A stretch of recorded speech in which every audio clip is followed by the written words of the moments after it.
Hi everyone, I'm Archie. I'm a composer that works with the QTube, and today I'm going to be giving you a tutorial on a topic which I deem incredibly important when you're starting out as a composer in the industry. The topic is to be resourceful and to get the most out of what you have as a composer. You don't need all the sample libraries in the world to create something magical. To show that, I'll be taking you through a cue which I composed for the film Four Queens by Red Blazer Productions. I'll be showing you the different things that I did to make the most out of what I had. Hope you enjoy. This way. After you.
Alright, let's just get straight into what the Logic session looks like.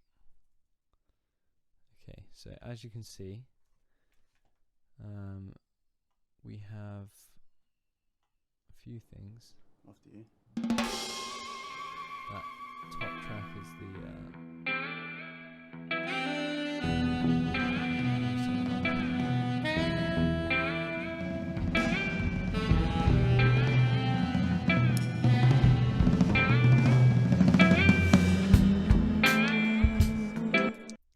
Cool, so what was important about this track was that I had to create something similar to Trouble Man by Marvin Gaye, and there's no way that I was going to get close to that on my own because there just isn't. So I had to get some freebies from my friends, which is a big thing you can do in the music industry, I think, because people are generally nicer than you think. I'm going to eat those words, but I just called up a few of my friends and said, would you be able to record this stuff for me? Yeah, would you record this? And my friends are pretty incredible. So for this drum sound, I used my friend Finn Janocki, who is an incredible jazz drummer who I played with in high school. We played in a jazz band together. And I just sent him a message on Instagram and I said, look, and I'm looking for some drum ramblings to use in the film. I sent him some sample tracks, so I sent intro to Trouble Man, I sent the Birdman soundtrack by Antonio Sanchez, and I sent the Drum Thunder Suite on the B-side of this album, Moanin' by Art Blakey. Incredible drummer, incredible band leader, and he sent me some great stuff. Just him playing around.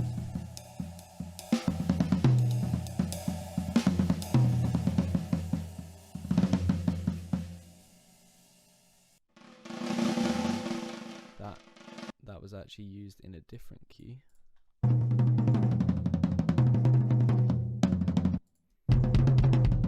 So highlighted in yellow is the stuff that I've used on this track.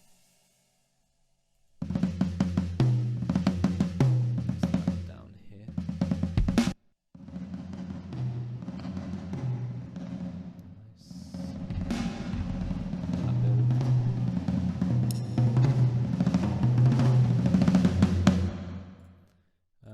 And again here, just this little sound. It was all about going through, picking out those sounds. So that's, I believe, the end sound here. Yep. And then that initial sound, I loved it. Oh, that's so cool. So it was, I just went through that stem that he sent me, just picked out those sounds that I liked. So that's that initial hit. Lovely. So Finn did an amazing job there, and I'm forever grateful. Furthermore, I had my newfound friend Marek Kajka.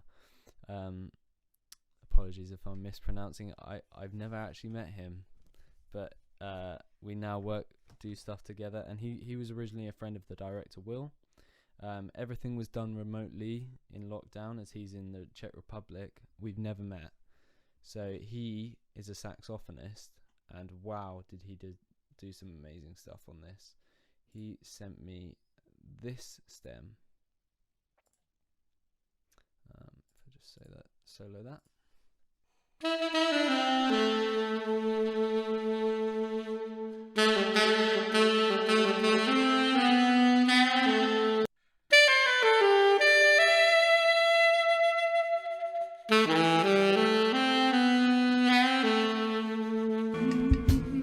Well, cool. And again, it was about going through, finding those sounds that I liked.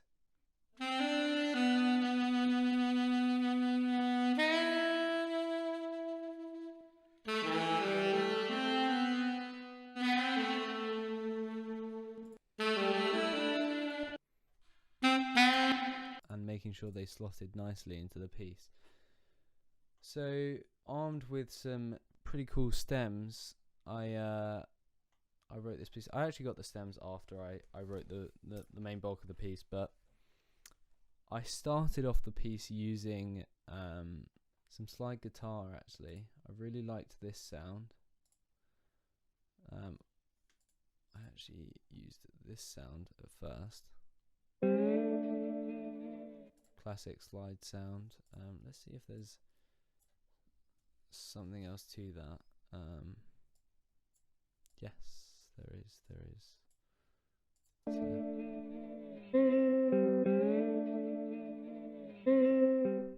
So yeah, I got that, and I tried to make that fit, but it didn't. So instead, I found this slide guitar sound online.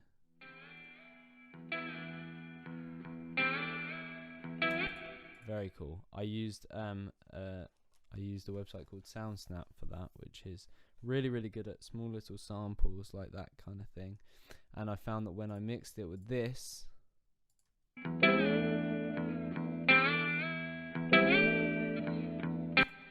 just gave it another little edge. I then recorded in my own bass kind of sound. I play guitar, so I recorded just DI'd in an electric guitar. Sounds like this. I found the BPM of this electric slide sound using the BPM counter in Logic. I've got 82 BPM. There we go. And so I made the project 82 BPM.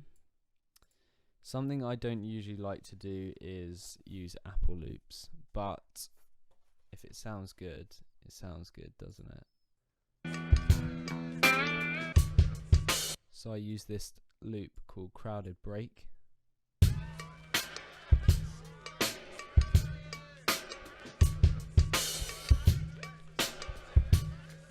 Really like that because it had this kind of talking in the background, and they're walking through the brothel, so it's like kind of loads of stuff going on around them at the same time. I then just put that on to this.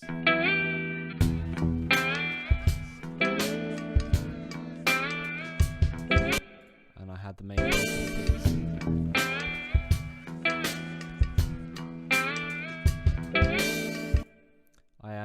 I really wanted a kind of punchiness to the first beats.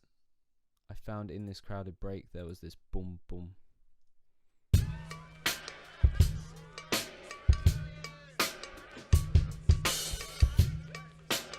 maybe only one beat, but I wanted it to be two, so I just went on Drum Kit Designer, just got a kick, literally the free stuff you get with Logic. Decent kick sound. Layered with crowded break, it gave it an edge.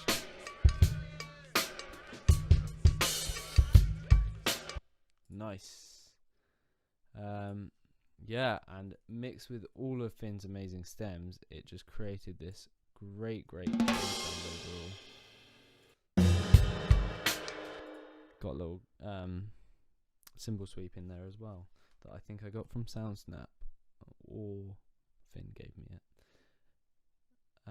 Yeah, and then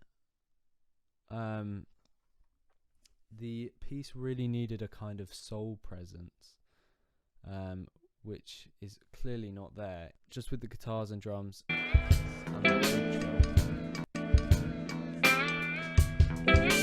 So I used East West's Composer Cloud, and I used the Voices of Soul pack for this, and by God is it amazing. This really just elevated it to another level that's clearly in the Marvin Gaye track but was not in mine before.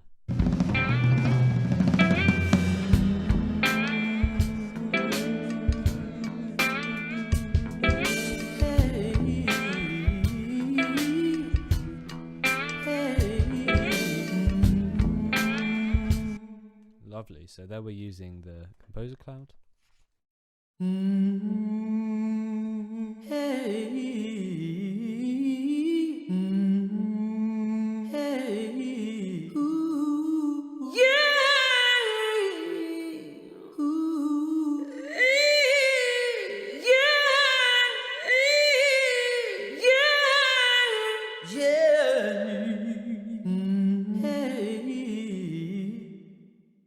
Wow, that sound is gorgeous. I love the soul voice.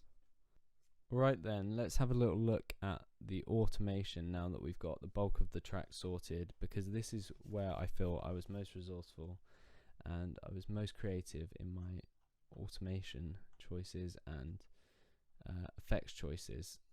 So if we get this up, I wanted to create this massive idea of space in the beginning that was kind of sucked in as like when you see the actors on screen. So had this massive big old verb, I've called it,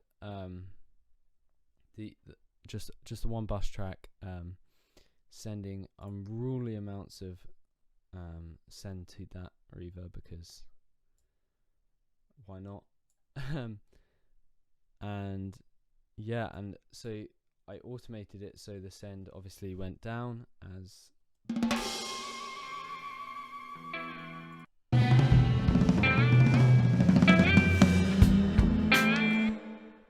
it comes in, so it's like you're being sucked in, and it's like it's out here in your ears, and then it's coming in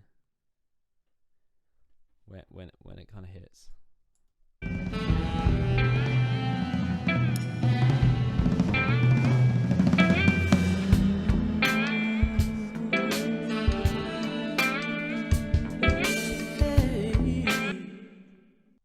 Yep, so that was the case for most of the tracks, I believe. I lowered the sends. Oh, that was just stems. I just played around with the different sends on the on each track. The automation is so messy, but it worked. So what's the issue there? Again with the drum build here, and I think the initial send for this one was pretty high anyway. And then let's have a little look. Everything else was just basic EQ. You've got a high pass filter there. Just wanted to remove some of that rumble on the build, and then just some basic EQing to take out. Oh, for the slide it was really bright, and I didn't want it that bright. But yeah, a pretty basic song, pretty basic cue. and then I used an echo at the end.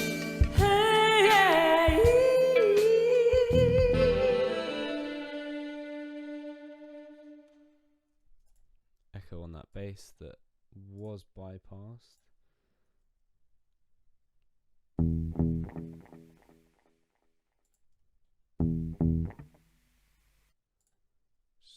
Just to help the track end.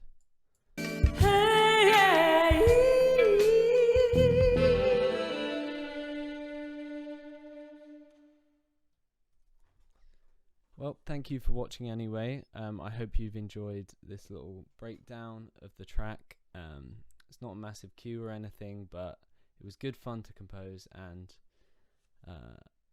good fun to play around with, and I felt very resourceful when I finished it. If you want to see more from me, go and check out Archie's Diary, which is a new series on the QTube that I'm doing as I kind of establish myself as a composer in the industry.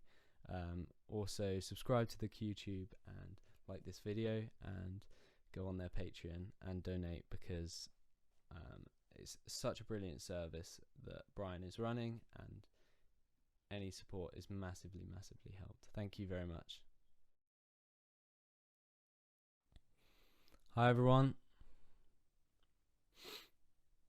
Today I'm going to be giving you a tutorial on a topic that I deem incredibly... Hi everyone, I'm Archie. I'm a composer that works with the QTube, and today I'm going to be giving you a tutorial. The topic is to be making the most of your resources and to be using what you can. Getting the most out of what you have. I'm really getting the most out of what you have.